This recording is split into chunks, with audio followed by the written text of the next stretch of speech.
Hello. We're back. Woo! Oh my god. We finally made it back to you guys. I can't believe it. We're here. Dude, I haven't even seen you in 2 weeks. I know, it's been This weird. is a weird time for us. It's been a little weird. Not gonna lie. Yeah. But we are back and we're good. We're here. We're present. We're good. Grant's free of COVID now. I might shave his head later. I'm not free of Who COVID. knows? I still got it. I just didn't say anything. Well, No, I'm totally gonna get you infected. No, but we're back. We're ready I have already touched you a lot today. We're ready for a brand new series. It's great. Yeah, it's the one we were talking about 2 weeks ago. Sorry about that respite we took. But Yeah. you know what? Like we say, life always happens. Just be cool. Yeah, it's all right. We are going to talk about the biggest conspiracy of all time, I'd probably say, at least in America. Yeah. And that would be John Fitzgerald Kennedy Jr. being fucking brutally shot in the fucking dome. His head, it just did that. His fucking brains were turned into pudding all over the streets of Dallas. Hamburger up there on the dome. So, today, what I want to let you guys in on, if you're familiar with our early series on Bigfoot, and I'm talking one of our first episodes we've ever done. That was like, what was it, like 7? Number 7, maybe? That was over 3 years ago. How about that? Good Lord. Dude, we've been doing this so long. We have. And this was the longest we've gone without making an episode. What's up with that? Yeah, it's interesting. Good It's Lord. weird.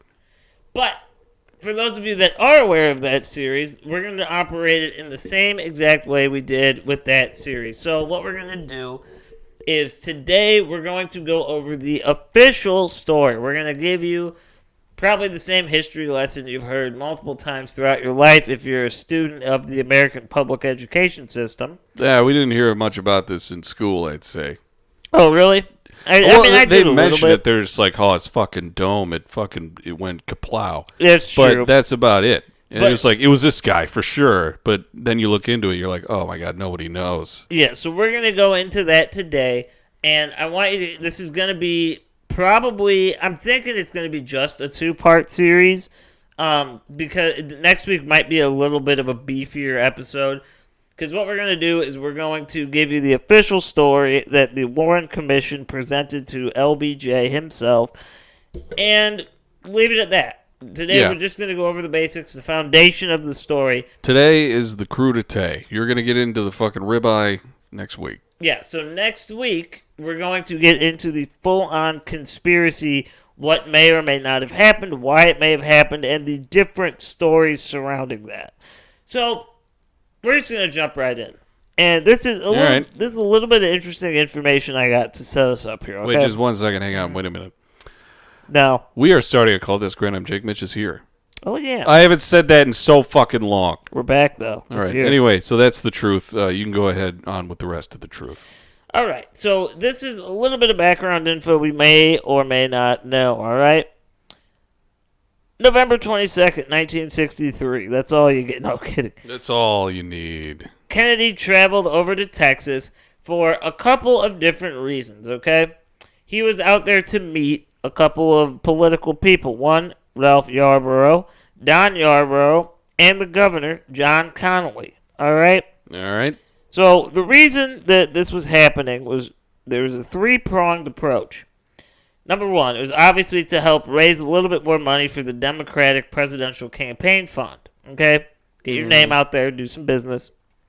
Number two, this was the beginning stages of his quest for re-election the following year. So, kind of opening those doors, getting shit started.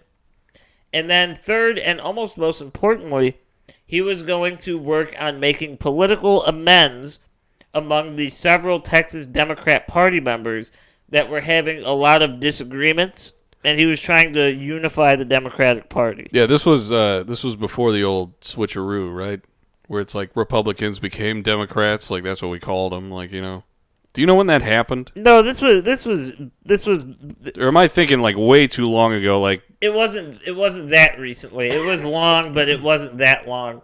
all right. Like JFK was.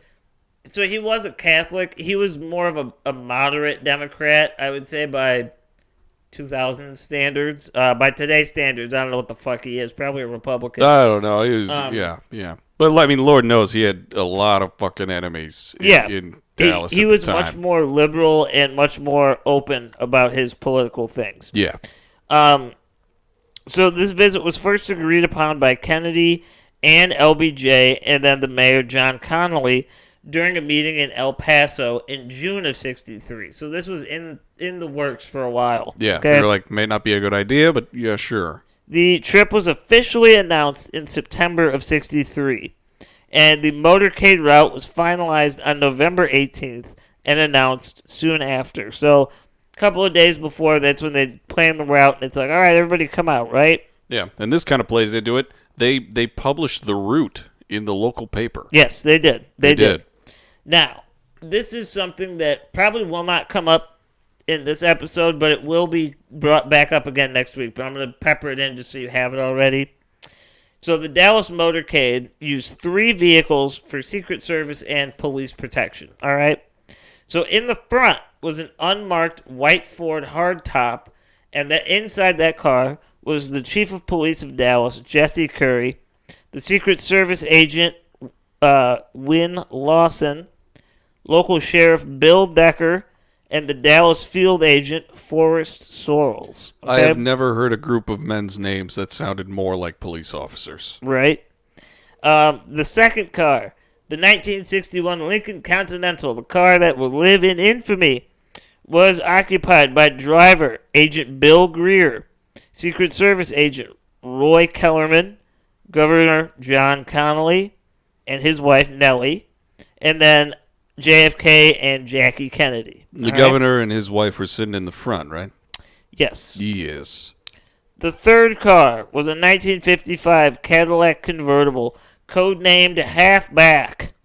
Ooh, This all right. contained driver, Agent Sam Kinney, Secret Service agent Emery Roberts, presidential aides Ken O'Donnell and Dave Powers, and the driver was Agent Hickey, and the assistant, or I guess co-pilot in this incident, was a PRS agent named Glenn Bennett. And then in the back of that car, right, that was Secret Service agents Clint Hill, Jack Reddy, Tim McIntyre, and Paul Landis. These are populated fucking vehicles. So, yeah, and the reason this is important is because typically, especially nowadays, they're riding way deeper than that. There's not 3 cars. There's fucking 50, you know? Oh, yeah, dude. If fucking president comes to town, they're going to shut down half of the city.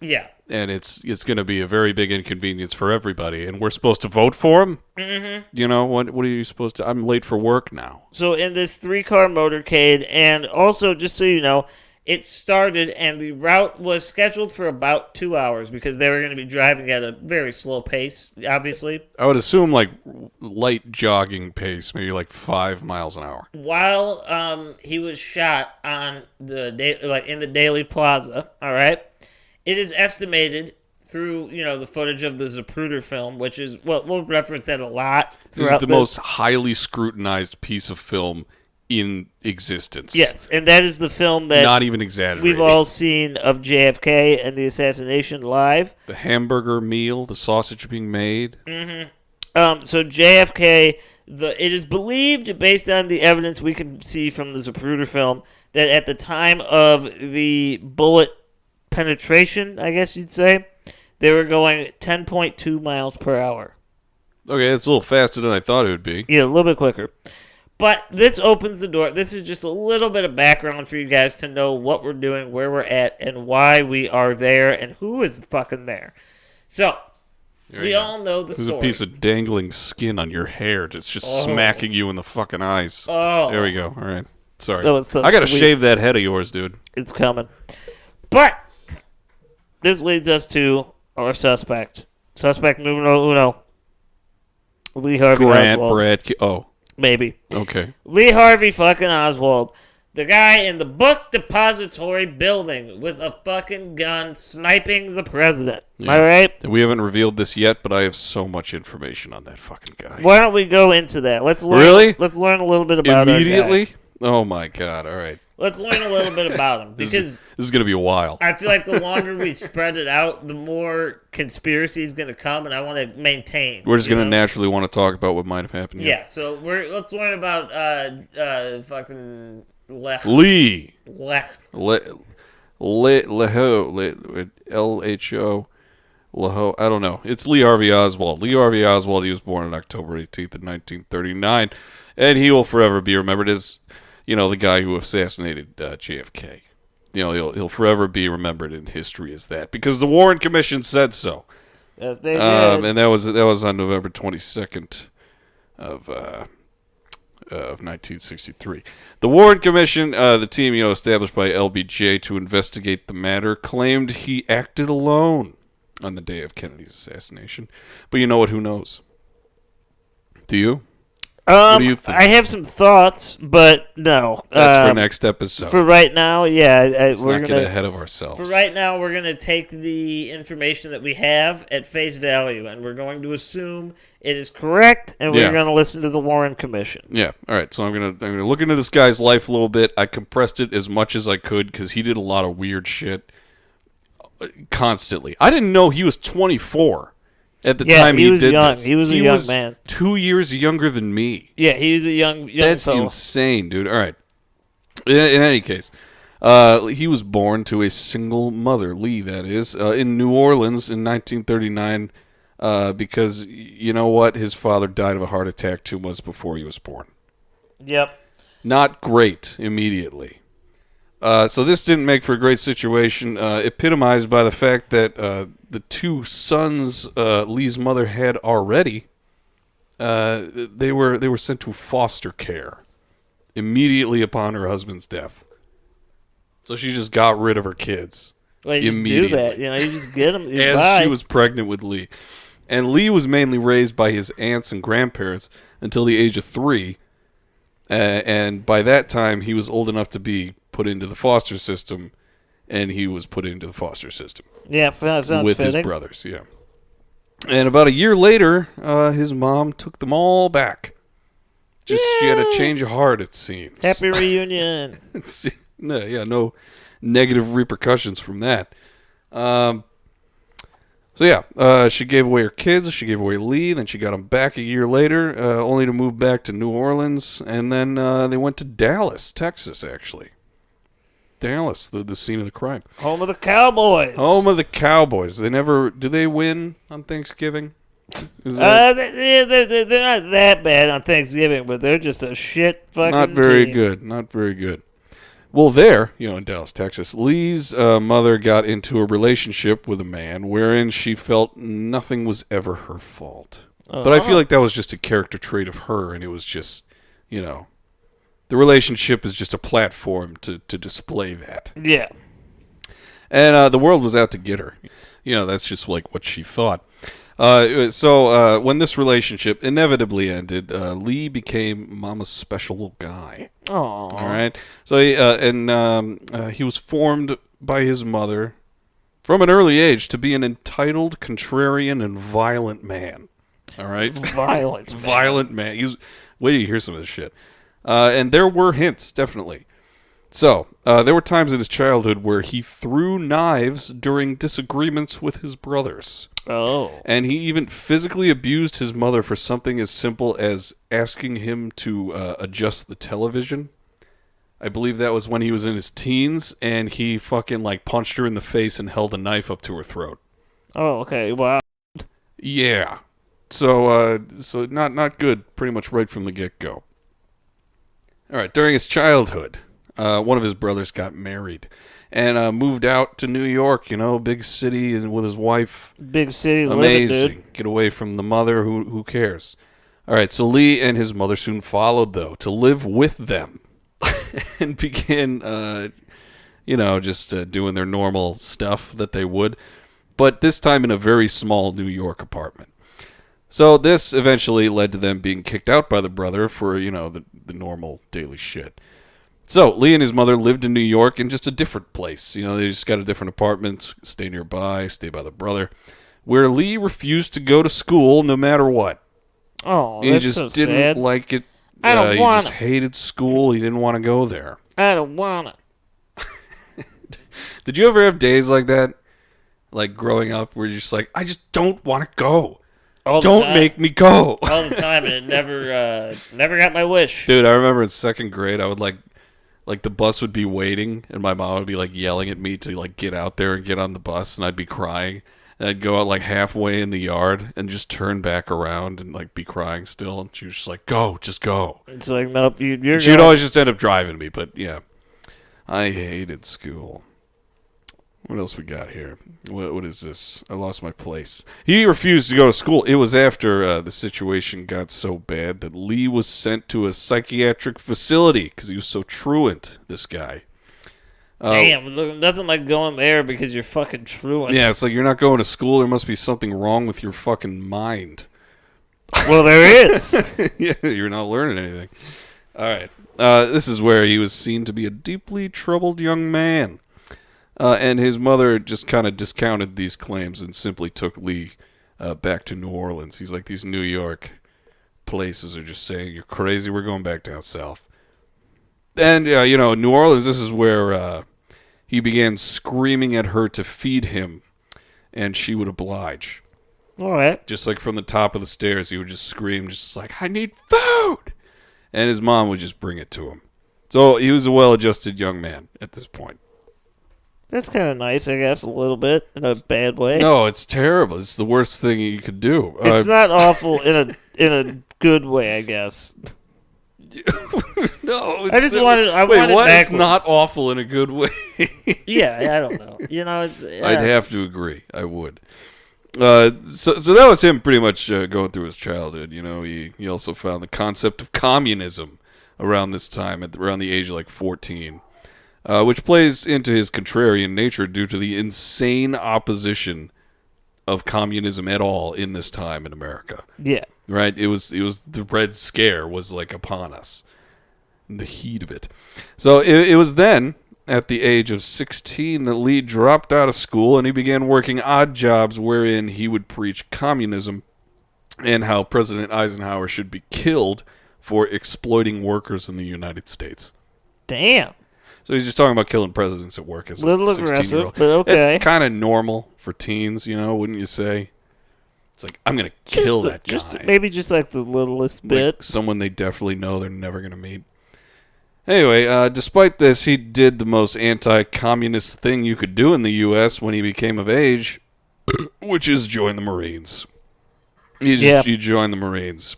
Marines! The best of the best in the armed forces of a government he doesn't believe in, supposedly. Well, in the Marines, much to the chagrin of many conspiracy theorists, he was able to hit a fucking 10-inch target from 200 yards away 8 out of 10 times. That's impressive. Like, many conspiracy... Like, I know I'm slightly dipping into that side of it, the conspiracy, but he was a much better shot than most of the storylines portray. If anything, you're like anti-conspiracy right now. You're sort of defending it. All you conspiracy fucks, get it right. Yeah, a little bit. Right? That's the way it's going. He was like a really good marksman in the Marines. It was average for the Marines, but like it was still like that's pretty fucking crazy. Yeah. You know what I mean? Anyway, so this was unfortunately paired with Lee being roughly 5'8". So he was a good soldier, but he was 5'8", and he weighed about 160 pounds soaking wet. And with his communist like ravings and contrarian attitude, he got his ass kicked like every day. Damn, that's like every fucking day. And like a lot of the other people that he was like staying with, the other Marines and shit, they would go out and party and get drunk and come back, and he'd just be like reading, and they would like throw him in the shower fully clothed and shit. Just normal shit. Just the normal stuff. But yeah, he was kind of picked on there. He definitely had like a persecution like complex. He's like, I'm meant for great things, and like you're doing this to me is such an injustice and all that kind of stuff. And he never did any like self-reflection. He was just that kind of guy. He was kind of just a dick. Yeah, contrarian. makes sense though. Yeah. Also, while in the Marines, he accidentally shot himself in the arm with a Derringer. Dude, the fucking... 22 Derringer. That's a sign, dude. The President Eliminator. Yeah. No, oh my God. I didn't even put that together. Yep. Amazing. Well, he shot himself in Japan. He walked out. He's like, I fucking shot myself.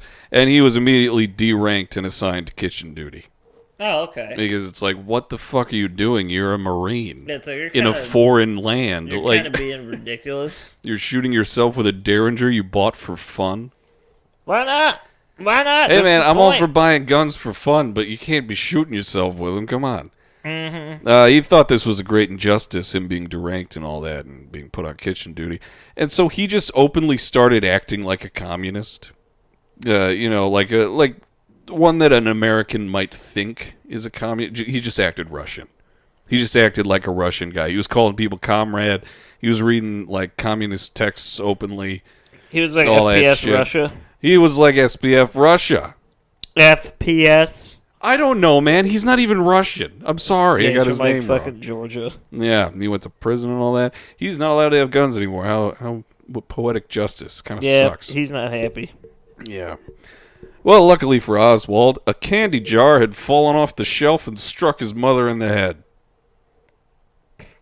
Okay. All right. So I don't know how to feel. Leading him to get out of the Marine, get out of Marine duty for a dependency charge. There you go. It's not a joke. It was literally a jar of candy injured his mother at home. And he's like, I can't be in the Marines anymore. Hey, man, it gets you that honorable discharge. He was dishonorably discharged, I believe. Well, he was twice, but he was technically, at the end, he was honorably discharged. How can you get a dishonorable discharge twice and then have fucking candy make it all right? Hey, man, you can petition that shit. I don't even understand, man. I don't understand how things work. I'm not in the military. Well, after the candy fucking did that to his mother, after this time, after the time of the Marines, Lee decided it was time to defect to Russia. Oh, yeah. Most people feel that way. Yeah, right. It's like, let's just go the exact opposite of where we are. He had saved around $1,500 from his military salary, and he used it to apply for a visa to travel to Moscow, which is like a super convoluted way to get there the way he took, which I imagine is the only one you could take. He took like a plane to Switzerland and then went to London, took a train somewhere else, and then took another train to Moscow. Yeah, I bet you it wasn't like, easy to travel to Russia back then. Yeah. Well, right now it isn't really either. Yeah, but that's like a different reason with like the same, the same ideas. Same idea. All the skeletons there, So yeah, he went to Moscow, right? And once there, he made it no secret to the KGB that he wanted to be a spy for the Russian government. And the KGB was everywhere. So right? They want you. So to they think. just know that, like, you could talk to anybody. It's like, all right, KGB knows exactly what you're trying to say.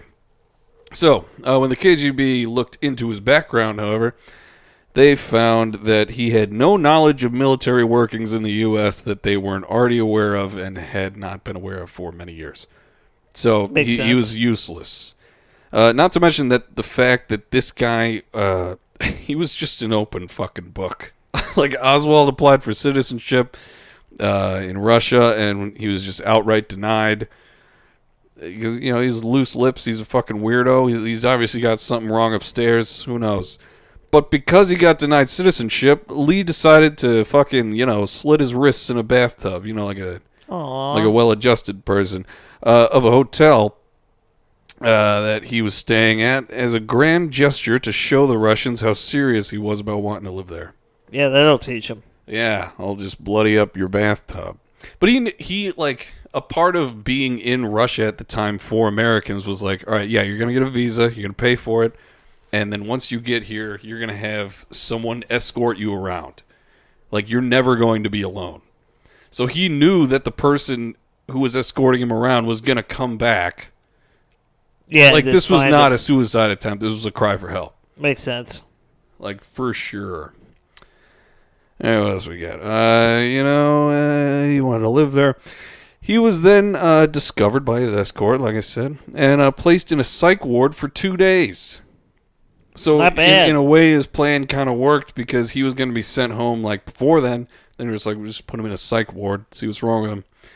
Once he got out, he went straight to the U.S. Embassy and made a big show of renouncing his citizenship. That pays well, I guess. He. They're like, all right, well, they don't want you here, so sorry. Man. Yeah, I don't know what... no one really took him seriously ever in anything he did, but he tried to make a big show of it. He was like... he threw his passport on the desk. He proclaimed he was a Marxist, and he outright said, "I renounce my citizenship." So it was pretty clear what he wanted. He was still not a Russian citizen, but he was assigned an apartment and given a job at an electronics company operating a lathe. Ooh. You know, he was just lathing things. He's making progress. It took him about 2 years of having this be his day-to-day to make him realize that this was not fun. He was not a fan of the communist lifestyle. So he wrote a letter to the embassy where he'd renounced his citizenship, asking for his passport back. Oh. So he fell apart. He just kind of crumbled there. Very rapidly, I would say. So this was in 1961, and he'd also met a 19-year-old girl named Marina Prusakova. Prusakova. And the two got married after 6 weeks of dating and had their daughter in February of 1962. May of that same year, Marina applied to the documents allowing her to move to the U.S. to the Russian government. You know, she was getting the documents from them. Mm. And Lee and his wife and daughter, they went back to America. Oh, so he just had a 2-year stint. Yeah, he never did anything bad the rest of his life.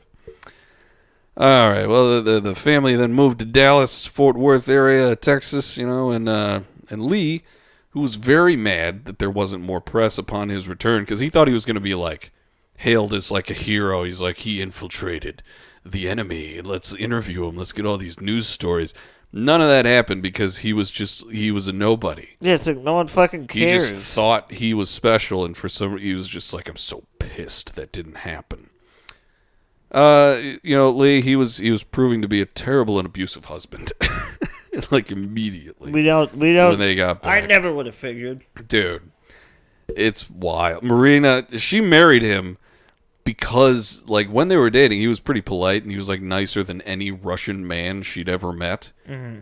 But he was, quickly becoming apparent that Lee Harvey Oswald was a controlling, bad-tempered man who would just abuse Marina verbally and physically. She, at one point, tried to kill herself, and he caught her tying a noose, and he beat the fuck out of her and said, "You're so stupid for even thinking of doing this," and, that kind of shit. Didn't you try to do that, buddy? I'm not going to let you get out of this marriage alive, that kind of shit. He would beat the fuck out of her, and it was nuts. Damn. Not good. Not good at all. But Marina largely stayed with him due to the fact that she really didn't want to go back to Russia. It was that bad, huh? It was, apparently Russia was pretty bad. So Lee, he worked many different, odd jobs during this time, but he was fired from pretty much every single one of them for just a tendency to be lazy and a whiny worker, who always ended up getting into some sort of screaming match with a coworker that often there was the threat of going to blows. I don't know if he ever went to blows with any of them. He's a hothead. He was just a little piece of shit, this guy Lee. So Lee, he told Marina, however, that he kept losing his jobs because the FBI kept showing up while he was on the clock to question him. Oh, yeah, I'm sure. I'm sure that makes sense. Yeah. No, it was not true. He was just a dickhead. All right, it was now 1963, all right, and Lee, he caught wind of a man named General Edwin Walker. You thought I was going to say JFK, didn't you? No, you were going to say Mayor McCheese. You thought I was going to say Mayor McCheese. All right, well, so Walker, he was an anti-communist segregationist, and he backed a lot of individuals involved in the American Nazi Party. Sounds about right. So, objectively not a good guy, right? Yeah, that's fair. That's a fair assumption. You say? Well, Lee saw Walker as the leader of a fascist organization, or the potential one. I don't know. Lee's mind is a very strange place. I don't want to dwell too long. But he thought that he was a fascist organization leader of some sort. And so he decided one day that he was going to do something about it. So he wanted to be a communist, and then he wanted to be a fascist. He's just trying on different No, he shoes. doesn't want to be a fascist. If there's anything a communist hates more than democracy, I guess, it's a fascist, dude. Oh, okay, I misunderstood. No, I know that, but I misunderstood. I thought he was, like, becoming a fan. No, so General Edwin Walker, this guy was a piece of shit, and Lee saw him as a fascist organization. He was just like, okay. I'm going to fucking fix this. No, okay, I misunderstood. You know? So, yeah. No, it's okay. Lee hated this guy. Well, Lee saw Walker as the leader of a fascist organization. He decided to do something about it one day using the alias A. Heidel. Oswald ordered a 6.5 millimeter Mannlicher Carcano rifle with a sniper scope from a magazine for $21. Damn.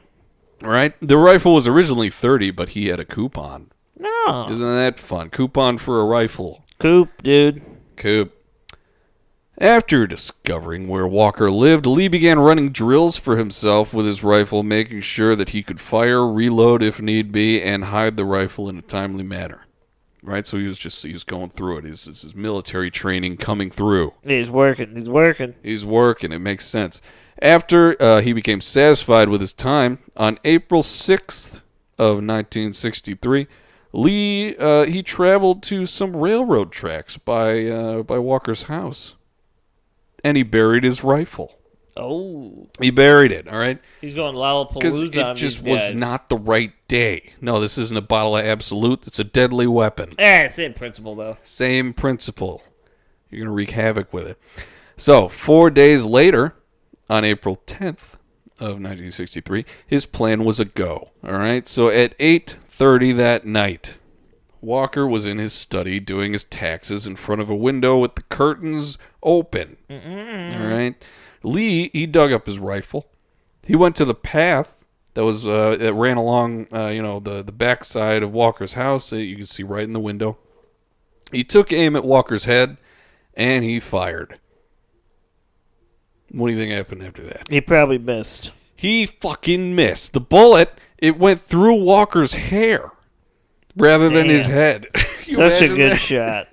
Just a fucking... No, but there is a caveat. He was a good shot. It would have been a good shot, but the bullet, like, from the angle that he had to go through some of the...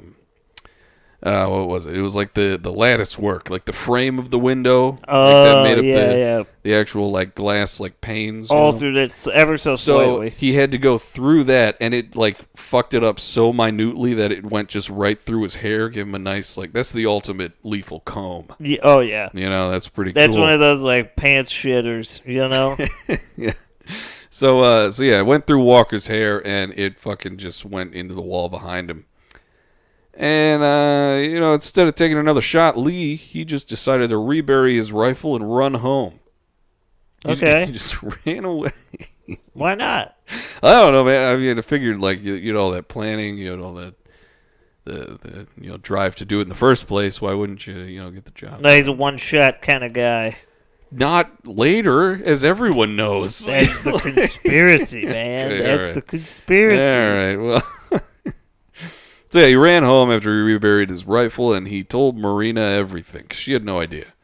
She thought he was going to, like, a typing class every night, but he was, like, just, like, fucking scouting this place. Oh, all right. Makes sense. So he told Marina everything, and then he proceeded to have a series of panic attacks for the next few nights. Just constant panic attacks. Because he was afraid of getting caught, you know? Yeah, well, it makes sense. But, I mean, you would be afraid. Yeah. He never was caught for this assassination attempt, but was actually, he was pretty disappointed, again, that he didn't make the news. He's like, damn it, I don't want to get caught, but I want him to know me. There was nothing in the newspaper about it. He was like, are you kidding me? I just tried to kill that man. But, yeah. So Lee and his family, then, I think that was a lot of action for them. So they then moved to New Orleans again. All right, where he started openly supporting Castro. Yeah, that seems so he's fitting. just taking his time. He's just going through all the different communists. He's like, this one will definitely be good. This is the one. This is the one I've been looking for. Castro's it's the safe haven of my beliefs. He's going to be so successful. Yeah.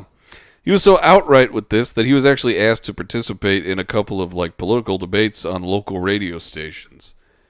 And at one point, I'm pretty sure they brought up the fact that he did live in Russia, and he didn't know that they knew that, and he gets real clammy. He gets real just cold and clammy. He stumbles a lot. It's pretty funny, actually.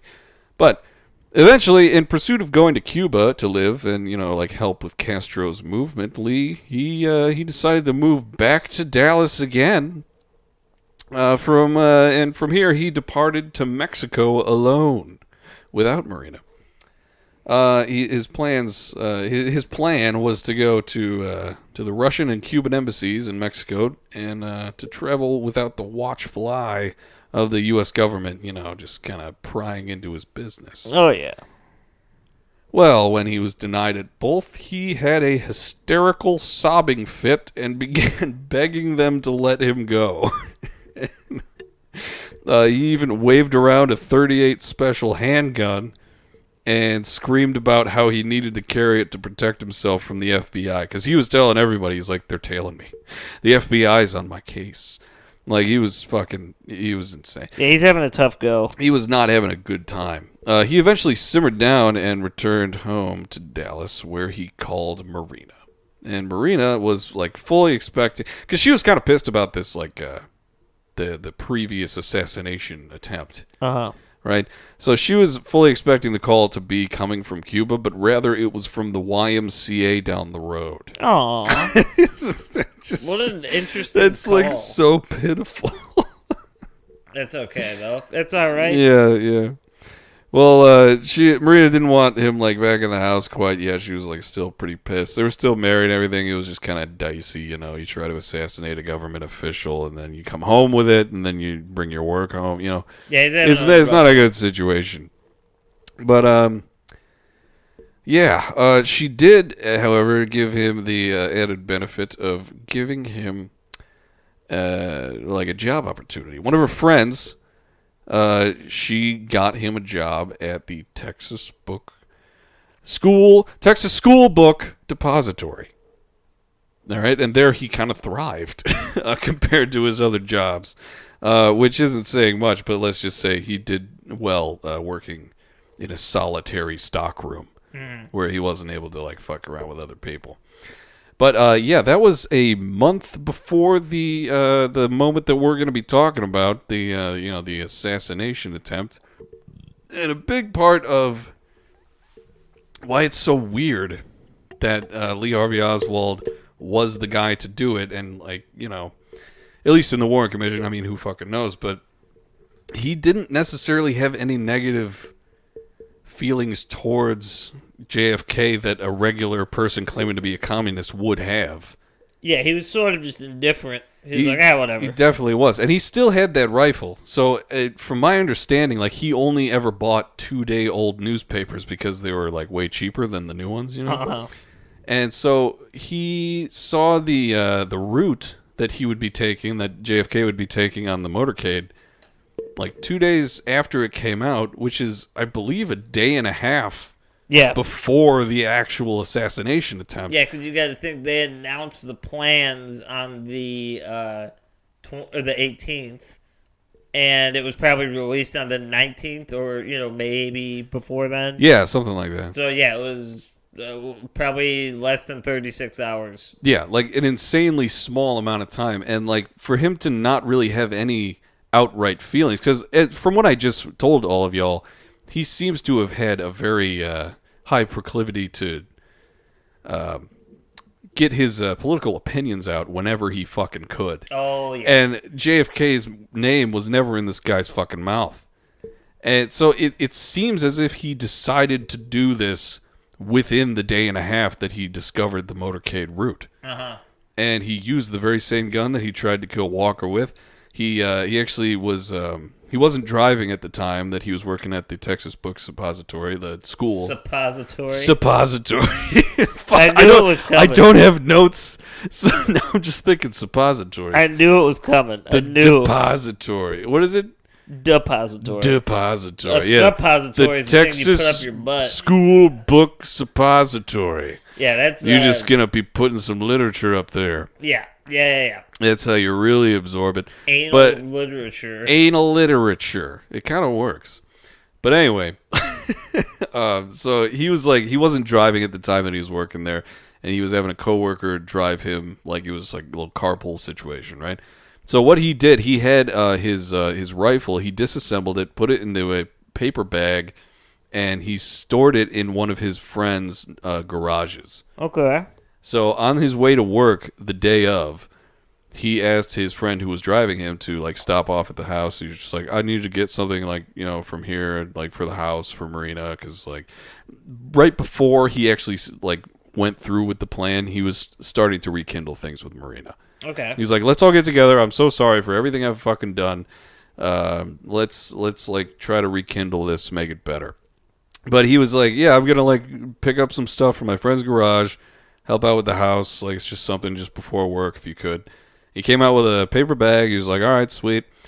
And then once they got to work, apparently Lee took a big leap ahead of him. Not like, you know, actually leaping, but he was walking way faster than his friend who had driven him, which was not a normal thing he did, but he wasn't a normal fucking guy. So the guy who was driving him, he was just like, okay, that's fine. And then, you know, I think you can probably pick it up from there, huh? Yeah, so essentially what happens... Yeah. What happens here, right? JFK fucking dies. All right? He fucking exploded hamburger meat. We're just all going to over. jump right into it. His wife is trying to get it from the bumper. So he is shot. For those of you that are unaware, he was shot once through what would be like the chest, stomach region, like shoulder area, like the upper body, okay? And that's why in the footage you see him kind of like raise his arms. He's like, oh. Yeah. And then the fucking blammo, the fucking headshot comes and it's game over. Like he's fucking knocked out. But the first shot, it didn't even hit anything. It just like the shot went out, didn't hit anything. But everybody, including Jackie Kennedy, thought it was like a car backfiring. Yeah. It was brutal. Yeah. And the second shot that went through his back, I didn't know this until like recently. He like had well, I knew he had like crazy ailments and stuff, but he was wearing a back brace. Yeah, that's what killed him. For his like, yeah, because like after he got shot the first time, which was the second shot that was fired, he was unable to like crouch down and like take cover at all because he was just being held upright. Yeah, it's sort of yeah, I mean, if you look at it, it's hard to tell, obviously, but it does look like he's trying to go into like a fetal position. But he just can't, and he's stuck. He's just fucked. So the driver also gets hit. The driver, this one fucking sucks, dude. This guy got, I mean, obviously he didn't get as bad as JFK, but he got it pretty bad. Yeah. It goes through his elbow, like right above the elbow. The bullet travels through his arm and comes out of his fucking hand. And it was like Spider-Man. Yeah. So he got damaged, all right? He got fucked up. One went through the governor, right? Because that's like the whole magic bullet theory. No, that was the single bullet theory. That was for the driver. Really? Okay. Yeah. Because I knew that... Oh, wait. I thought it was the governor that got shot. It could be. We'll have to come back next week and like corroborate that, but like I thought that it was like the whole reason that people thought it was like a magic bullet and like changed direction midair and that kind of thing was because they were under the impression that JFK was sitting directly behind the other guy that got shot. But no, like in this specific car, there weren't seats where the governor and like, well, in front of JFK, there weren't like seats there. So they had like fold-out seats that were slightly below and ajar from JFK. Yeah, you know, you could actually be right, because I'm pretty sure it was the governor that got hit. I took my notes a little hastily, so I might not have that correct, okay? We'll come back next week and, like, affirm that, but I'm pretty positive it was the governor that got hit as well. Yeah, I'm actually trying to like, paste through some information to see if it's true. Which one of us? Yeah, Mitch says he thinks one of us are true. Okay, all right. Mitch said we're both right, and I was like, wait a minute. Yeah, I do apologize. Thank you, Mitch. Thank you. shoddy note-taking on Grant's part. It's all good, dude. We've only had 2 weeks to do this. I didn't even finish my notes. So he does, obviously JFK's dead. There's another person shot. And almost immediately, within an hour or two, Lee Harvey Oswald is taken into police custody. He was corroborated. Actually, it was on live TV for a local station. They were interviewing some of the people that saw what happened, and he was being identified as being seen in and out of the book depository over the last week or so. Yeah. Which we'll kind of get to next week. Well, doesn't match up with the timeline very well. Interesting, but do you know what he was doing before they caught him? What? Immediately after he shot the president of the United States, he's eating a sandwich. So, sort of, he left the casings from the rifle just on the floor, and he hid his rifle in some boxes or something like that, and then he just went down down the elevator or stairs or whatever the fuck. He went to the break room. He bought himself something from a vending machine. Pretty sure it was a Coke or something. Yeah. And then he was just he just left. He simply left the book depository. And there were even policemen coming in and just does that guy work here? Does that guy work here? And they even pointed to him at one point, talking to the owner of the book depository. And they were just yes, all those people, just making sure that everyone was in there. Everyone that was in there, worked there and no one was out of place. But then Lee just left. And he was just walking down the street. Everyone's fucking freaking out. He is overly trying to be very calm. He was looking inside of windows, pretending to be interested in things in stores, while everyone around him is going absolutely batshit insane. And that's how people were just what's up with that guy? Yeah. And then eventually he comes across a policeman, and he the policeman says something to him. I can't remember for the life of me what it was, but Lee ended up shooting him because he was so fucking on edge. Yeah. And he killed that policeman. Yeah. And then he just got on a bus. He looked insane. That was Officer Tippett. Officer Tippett. Tippett. Yep. Tippett. So yeah, as we were kind of saying, he was identified by multiple different people. Walking around like a madman. Yeah, and one of the earliest, I guess, what you'd call witnesses, was Buell Wesley Frazier, all right? He worked at the depository, and he actually drove Oswald to work earlier that day. That was the friend, nice. And he testified that he saw Oswald walking in with a large brown bag that he said contained curtain rods. That's what it was. Damn, you had all this info. I didn't. I did. I was kind of letting you go because you're on a roll. He's it's going to be curtain rods for a marina, but no, it's just a disassembled rifle. Yeah. So at 1:40 p.m., they arrived and they arrested Oswald. All right, this is the police. Yeah. What does he say immediately? Fuck you! No, he's like, I'm a patsy. I'm a patsy. I'm a patsy. I'm a patsy. I'm a patsy. So supposedly, according to one of the police officers, Oswald was resisting arrest and attempted to draw his pistol when he was struck and then restrained. He loved that 38, dude. So, yeah, Oswald was charged with the murders of Kennedy and Tippett later that night. Obviously, he denied. He said he was a patsy because he lived out in the Soviet Union. All right?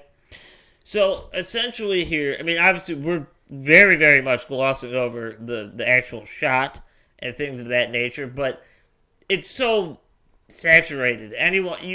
Everybody's aware of what happened, you know? And this is truly one where I'm confident in saying that I know people are aware of it. Yeah. Yeah. Dude. But 3 people were shot and 2 died. All right? How about that? How about that, man? Dude, one thing, the rifle, apparently, a lot of people... Again, I'm sorry, I'm going into the conspiracy... But a lot of conspiracy theorists think that it's, a super inaccurate gun. But anyone anyone that shoots guns normally, it'll take you, a couple shots to, figure out the irregularities in the aiming, and you can use it perfectly. Yeah, it's a gun. Was it going to go fucking... in a loop? It's not a musket. It's not just going to go 30 yards to your left. Right, exactly. So later that night, JFK is pronounced dead in the emergency room, and JFK, the famous picture, is in Air Force One being sworn in as the President of the United States. LBJ? What did I say? JFK. Oh, God. No, wouldn't that be unfortunate if that's the moment that happens? LBJ. And here is where things kind of get a little bit more interesting. Dude, everyone seems so stoked in all those pictures except for Jackie Kennedy. She's fucking pissed. Immediately after, dude, Jackie's got brain matter on her fucking blouse. And just LBJ is like standing around just being sworn in. Everyone around him is like, yes, perfect. Yeah, she's like, fuck. So on Sunday, November 24th at 11:21 a.m., Oswald was being escorted to a police car from the basement of the Dallas Police Headquarters. He was actually being transferred to a different jail, probably a little bit more secure, things like that. And blammo, motherfucker is shot by Dallas nightclub owner Jack Ruby. Jack Ruby. Dude, I want to do a section that's actually complete this time next week on that guy. Yeah. Because he is a fucking nut. He's awesome. So the shooting was broadcast on national television. It was live. It was happening live on TV. I think that was the first time that had happened, right? I think so, probably. Yeah. Well, I mean, the first televised debates were between him and Nixon, right? Yeah. Like JFK and Nixon. Mm-hmm. And they think that's JFK, JFK won because it it wasn't on radio and Nixon looked like a piece of shit. So he was taken to the same hospital that Kennedy had died at 2 days prior. It was announced on TV by the Dallas Police Chief Jesse Curry. How about that? A lot of dead folks. So just a bloodbath. And if you want to know, this is just Jack Ruby's very generic thing. Ruby said that he had been very distraught by Kennedy's death, and killing Oswald would spare Mrs. Kennedy the discomfiture of coming back to trial. Discomfiture? Yep.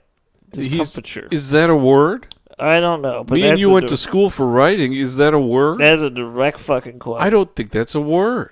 So, like I said, we kind of glossed over it, but it'll become more clear next week. This is the basic story. I got one more thing I want to talk about, and that is the details a little bit of the Warren Commission.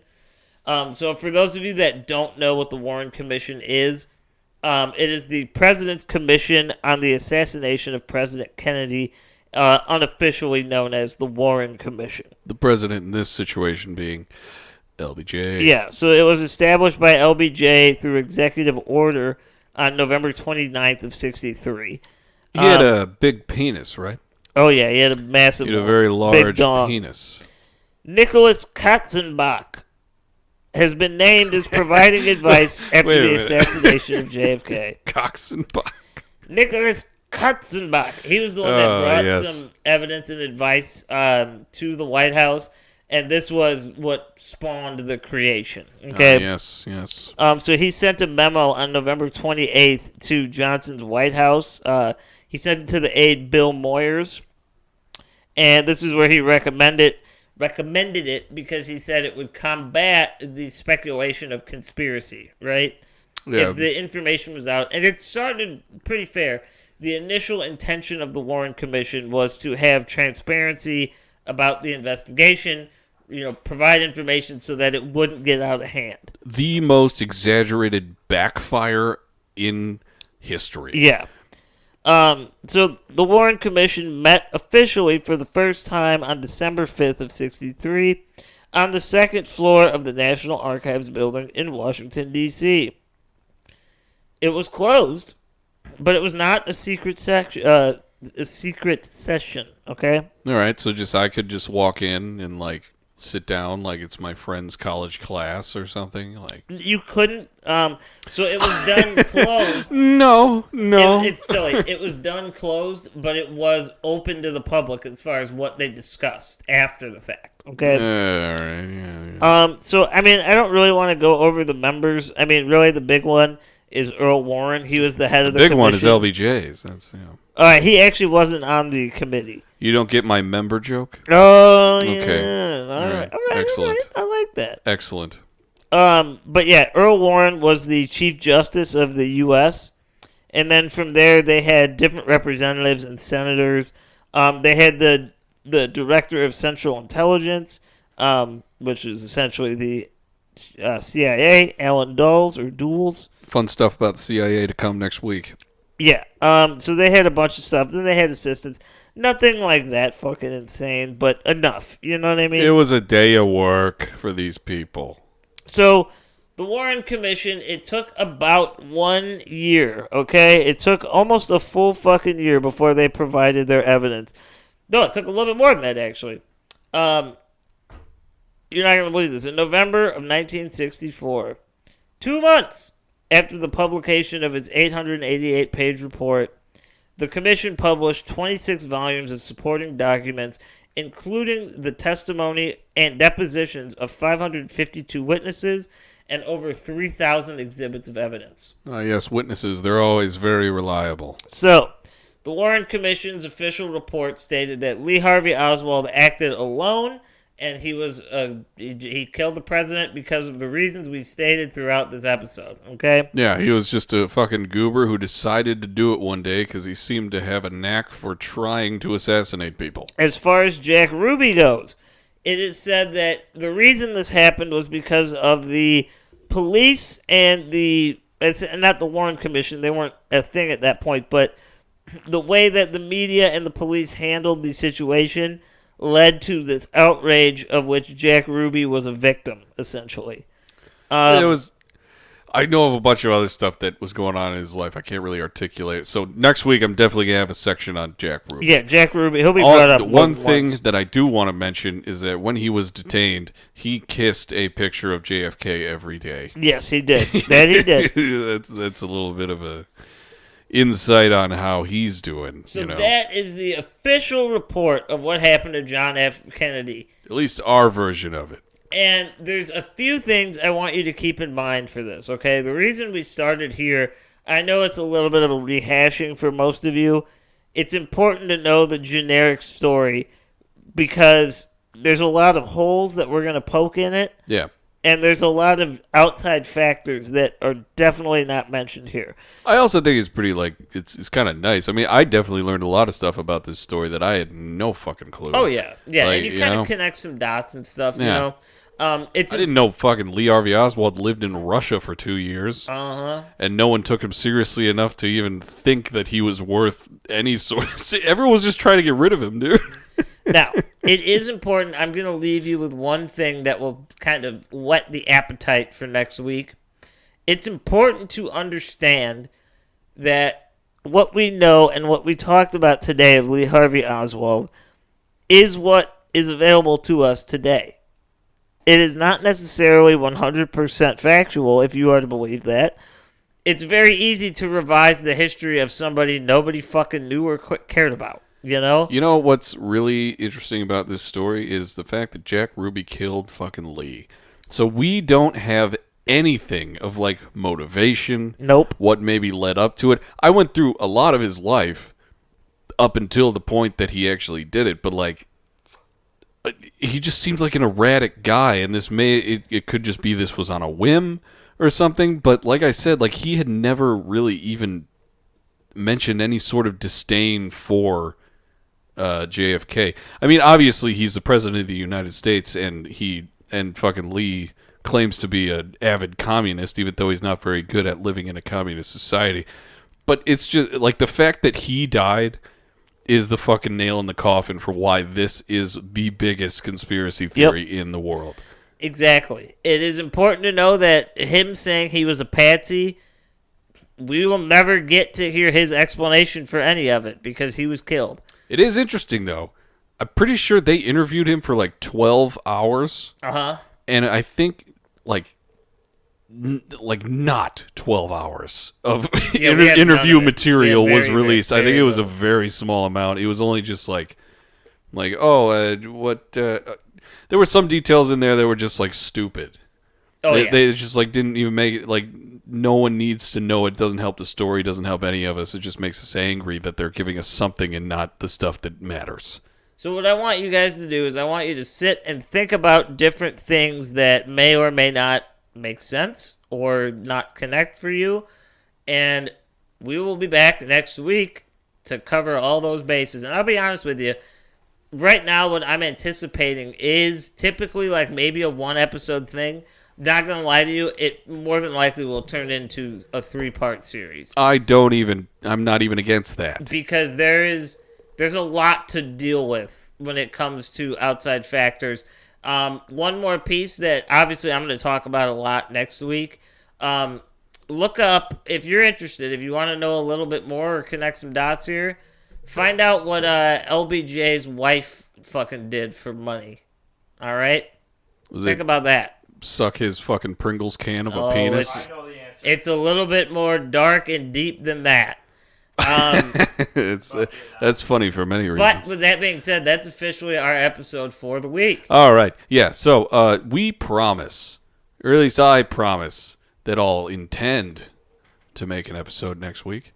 I think we will. Oh, we will. We'll just be here, yeah. You got the antibodies. You're not going to get COVID. Everything's going to be fine. So, yeah. So, that was our episode. We're really fucking happy to be back. At least I am. I haven't seen you guys. Yeah, because, Mitch, I thought you were contaminated, too. I haven't seen you in 2 weeks. I was. He was contaminated. I gave it to Mitch. He was achy from the waist down, just a sore pair of pants. I gave it to Mitch. But no, so yeah, we are starting to call this Random Jake. Mitch was here. I was so happy to be back. You can follow us on all the shit. Facebook, Instagram, Twitter. We have an email, startacult@gmail.com. We got a TikTok, Wasack_pod. All right, we're going to post more stuff on there. You can see Navi drinking water. You can see me as a pretty girl. There's a Patreon link below. It's always there. We're always going to have new stuff for you that no one else can hear unless we miss a week like last week. Did you hear that? I heard it. Did you hear that episode? What do you think? Are Reese's Cups candy bars? Don't even talk about it. Fuck you. You know what? Here. We found this at the store today. We found a Reese's Fast 5 chocolate bar. And you know what, Grant? This is a chocolate bar. They're all chocolate bars. Reese's Cups are not chocolate bars. They're all chocolate bars. I'm gonna fucking run you into a pond, dude. Like I said today, I said this in confidence. No one will change my mind. Not even the president of Reese's will change my mind. You know what I equated Grant to? Is the people who are going to see Jesus come back, see he's brown, and they're going to lynch him. Yeah. That's what Grant is, presented with real proof of something. It's true, dude. Reese's is a fucking candy bar. Fuck I you, will dude. live with that forever. Oh. Jesus, You know, yeah, true. Yeah, so true. Somebody just... I'm not going to deny it. I'm not going to deny my calling, all right? This is what I'm here for. I'm going to press the clippers that I'm using to shave your head so hard into your stomach. That's just childish, Jake. And I'm just... We can't disagree. Childish, huh? We can't disagree on things, huh? Uh-huh. You got to force me to believe what you believe, huh? I'm not saying that it's going to You're a convince you. I'm monster. saying I need to hurt you. Jake, the earth is flat, and we'll just... I know the earth is flat, Mitchell. Everyone knows that. No, we could just disagree, man. It's a candy bar. All right, I love you guys. Yes, all right, and I love candy bars. All right, yeah. So we are starting a call this Random Jake. Mitch was here. Thank you. Goodbye. It's a candy bar. It's not a candy bar. Yes, it is. I swear. Bananas! No.